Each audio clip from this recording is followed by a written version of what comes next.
এই মূৰ্খৰ বাচ্চাটা কি কয় আপোনালোকে শুনি চৰকাৰলৈ এতিয়া আহ্বান উচ্ছেদ কৰিব যোৱা সময়ত মানুহবিলাকে যে কেমেৰাসমূহত কান্দি কান্দি কয় কেলা কান্দি কান্দি নক'ব কেলা হাঁহি ক'ব কেলা যে পৰিস্থিতি চলাইছে চলাই বিজেপি চৰকাৰ কেলা তোমাৰ এইবিলাক চকুত নপৰে নেকি কেলা হাঁহি ক'ব নেকি কেলা বছৰৰ পৰা বাস কৰি আছো আমি এটা 40 বছৰৰ পৰা বাস কৰি আছো কেলা 30 বছৰৰ পৰা বাহ কৰি আছে 40 বছৰৰ বাহ কৰি আছে কেলা 40 বছৰৰ কথা নক'ব কেলা কিমান বছৰৰ কথা 5 বছৰৰ কথা ক'ব কেলা তো চৰকাৰেও এটা কাম কৰিব লাগে এই 30 বছৰৰ পৰা যে বাস কৰি আছে চৰকাৰী মাটি 30 বছৰৰ ভাড়া ল'ব লাগে ডাইৰেক্ট চৰকাৰৰ লগত কণ্ট্ৰেক্ট কৰি কৈ দি না কেলা ইমান যিটো ধ্যামাকটো থাকলা হয় না কেলা তথাপি এইবিলাক কথা তুমি এইবিলাক মোবাইলত ক'ব নোৱাৰিলা হয়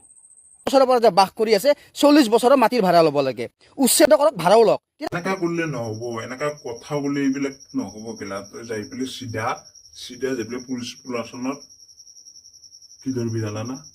এইটো ধৰবি দুই হাতেৰে এইটো ধৰি লটকি পেলাই কবি বোলে সিহঁতৰ ভাড়াও লওক বাংলাদেশীও পঠাওক কেলা মই কথা দিলো কেলা এটা যদি বাংলাদেশী ওলাব পাৰে কি কম কেলা